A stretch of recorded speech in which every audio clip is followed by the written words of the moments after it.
Musim panas tahun 2022 di kota kecil Strongsville, Ohio.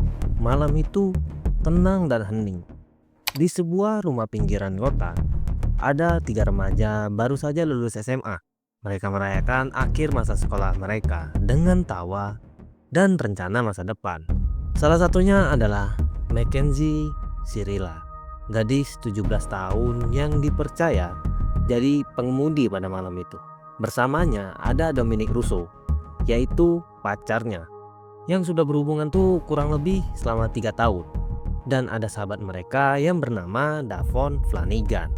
Awalnya semuanya tampak normal, ya seperti remaja yang bersenang-senang pulang larut malam tanpa ada tanda bahwa malam itu bakal jadi akhir dari segalanya. Tapi beberapa jam kemudian kamera CCTV ini menangkap mobil yang dikendarai Mackenzie melaju dengan kecepatan penuh berkisar 100 mil per jam di jalan yang sepi.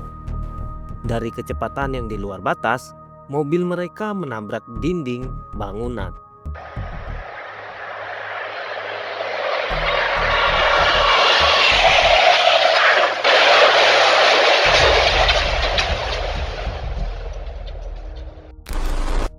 Sampai mobil tersebut tidak berbentuk mobil lagi. Benturan keras itu menewaskan Dominic dan Davon di tempat, sedangkan Mackenzie, dia selamat. Hanya luka ringan saja. Pada saat di pengadilan, Mackenzie berkata, ini adalah sebuah kecelakaan yang tragis. I'm not the Davia. I'm so deeply sorry. I hope one day you can see I would never let this happen or do it on purpose. I wish I could remember what happened. I'm just so sorry. I'm heartbroken. I love Dom and Davia. We were all friends and Dom was my soulmate. I wish I could take all your pain away. And I'm so sorry.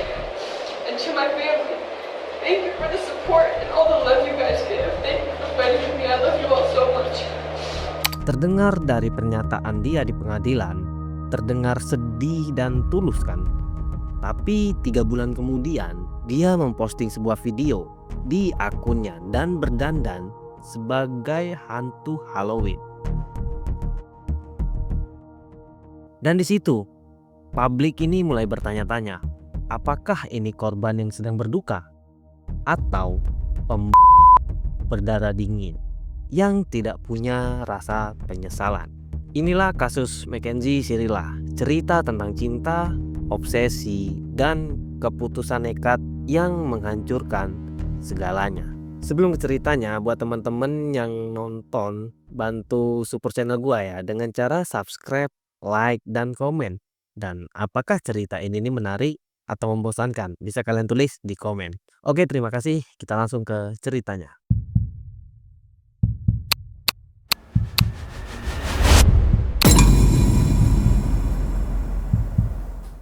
Akhir Juli 2022, bagi kebanyakan remaja di Strongsville, masa depan baru saja dimulai. Karena hari itu di sekolah mereka baru saja merayakan kelulusan. Tapi bagi Dominic Russo dan Davon Flanagan, hidup mereka berhenti di situ juga. Dominic adalah anak ke-6 dari 8 bersaudara. Dia anak yang rajin, ambisius, suka dengan basket, dan sedang bangun usaha jahit pakaian. Sementara Davon hidupnya jauh dari kata kebahagiaan karena dia dan 2 saudarinya pernah hidup di panti asuhan setelah orang tua mereka tertangkap sebagai seorang pecandu narkoba dan kehilangan hak asuh mereka. Tapi kemudian keluarga Scott dan Jamie Flanagan mengadopsi mereka. Jamie, ibu angkatnya si Davon, pernah bilang kalau pertama kali melihat anak-anak itu, mereka sangat kurus, tapi masih punya semangat untuk hidup. Davon tumbuh jadi anak yang gak gampang nyerah. Dia jago olahraga, terutama di bidang sepak bola. Tapi sayangnya, cedera lutut merusak mimpinya. Tapi Davon gak nyerah di situ aja. Dia ganti tujuan, mau jadi tukang cukur yang profesional. Dia belajar dari YouTube dan TikTok. Bahkan dia juga udah daftar ke pelatihan khusus yang bernama Allstate Barber College. dua anak muda dengan masa depan yang cerah. Tapi semuanya berakhir di satu pagi yang kelam di bulan Juli tersebut. Dari luar, Mackenzie terlihat kayak remaja biasa. Dia cantik, dia ceria, punya pacar juga. Tapi di balik layar, kehidupannya jauh dari kata stabil. Di akun TikToknya, dia sering unggah video aneh-aneh seperti candaan soal obat-obatan terlarang. I'm not even cool. I'm just one of those girls that can do a lot of drugs and not die.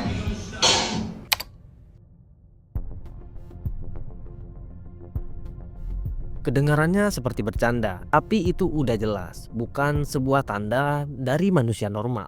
Dia juga sering upload foto dengan alat narkotika di mobilnya.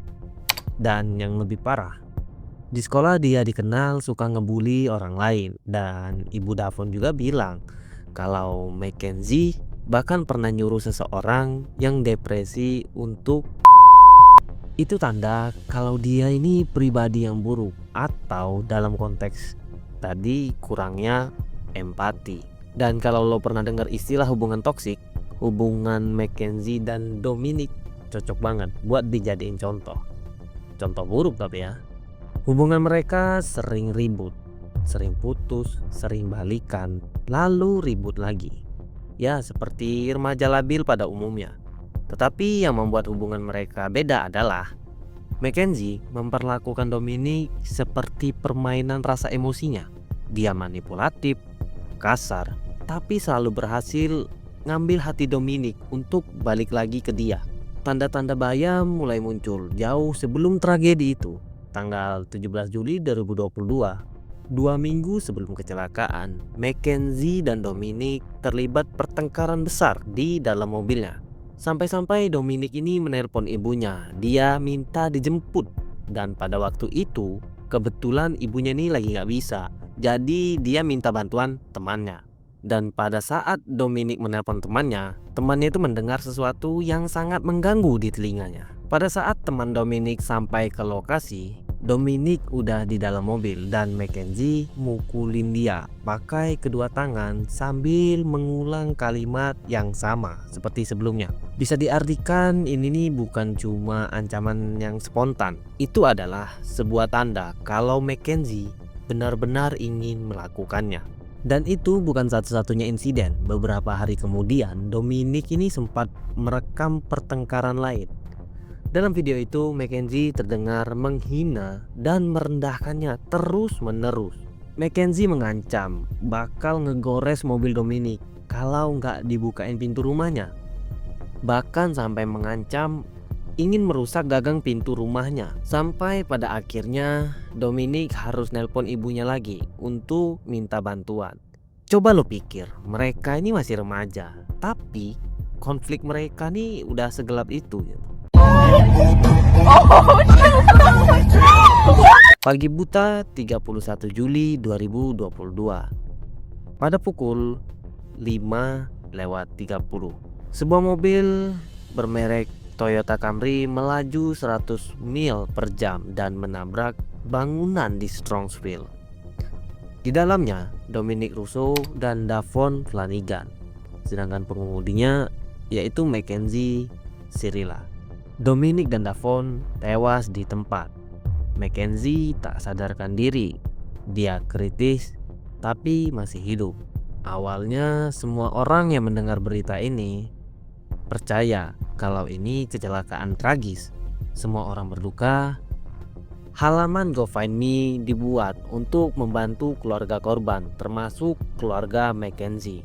Pada saat itu publik bersimpati. Semua mengira dia gadis muda yang sedang kehilangan cinta sejatinya dalam kecelakaan tragis.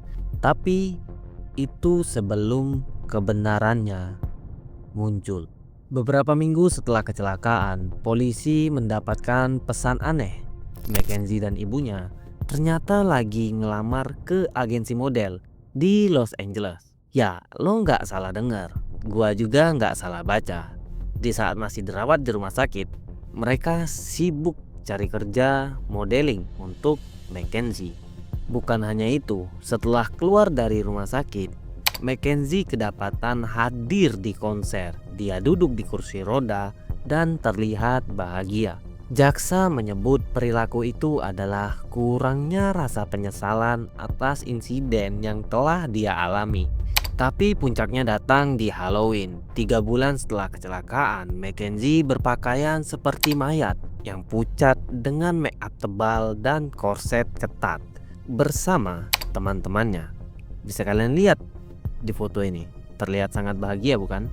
Dari banyaknya bukti foto dan video yang telah diunggah oleh Mackenzie, gak heran publik ini mulai ngerasa ada yang gak beres nih. Pada saat di pengadilan, bukti dari tes darah Mackenzie menunjukkan kalau kadar THC melebihi batas legal, yang berarti dia sedang dalam pengaruh zat yang membuatnya tidak seperti manusia normal.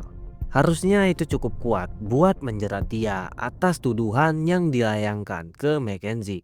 Tetapi 5 hari setelah pesta Halloween, polisi melangkah lebih jauh. Mackenzie Sirila resmi didakwa atas 2 pembunuhan berencana. Pengacaranya bilang Mackenzie cuma remaja yang panik. Dia kehilangan kendali dan mereka bilang ini adalah sebuah kecelakaan, bukan niat jahat. Mereka bahkan menyebut penggunaan zat terlarang sebagai alasan lain kenapa dia mungkin kehilangan kendali. Tetapi jaksa punya bukti kuat, yaitu data dari mobil dan rekaman CCTV. Dan dari situ kelihatan jelas, gak ada tanda kalau dia mengerem atau usaha apapun untuk mengurangi kecepatan mobilnya pada saat itu. Bahkan mobil itu tuh melaju kencang, lurus ke arah bangunan, yang ngebuat jaksa itu menyimpulkan ini nih bukan kecelakaan, itu adalah sebuah niat.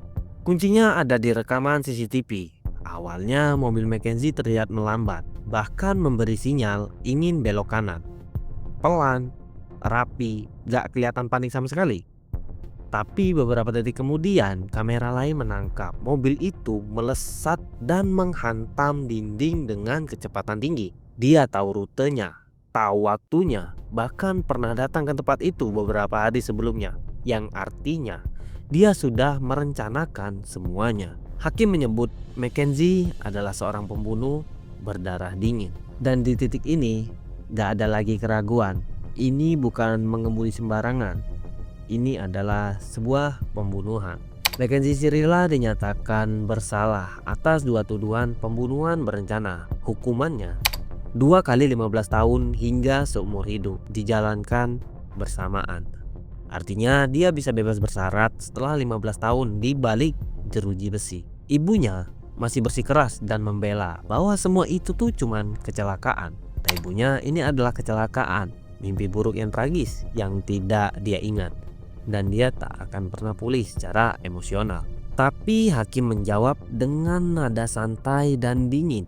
Saya mendengar banyak tentang putri Anda. Saya tidak mendengar banyak tentang 2 orang yang meninggal. Dan kalimat itu seolah sarkas dan membuat seluruh orang yang menghadiri sidang tersebut hening. Keluarga korban merasa dunia mereka hancur seketika. Families of Dom and Davion, I'm so deeply sorry. I hope one day you can see I would never let this happen or do it on purpose. I wish I could remember what happened. I'm just so sorry. I'm heartbroken. I love Dom and Davion. We were all friends and Dom was my soulmate. I wish I could take all your pain away. Dari kasus Mackenzie Sirila ini bukan cuma soal kecelakaan mobil biasa. Ini adalah sebuah kisah tentang hubungan toksik, ego, dan keputusan impulsif yang berubah jadi tragedi. Malam itu yang seharusnya jadi awal kehidupan baru bagi 3 remaja tersebut, tapi satu tindakan gila menghapus semuanya dan meninggalkan luka yang tidak akan pernah sembuh dan berakhir.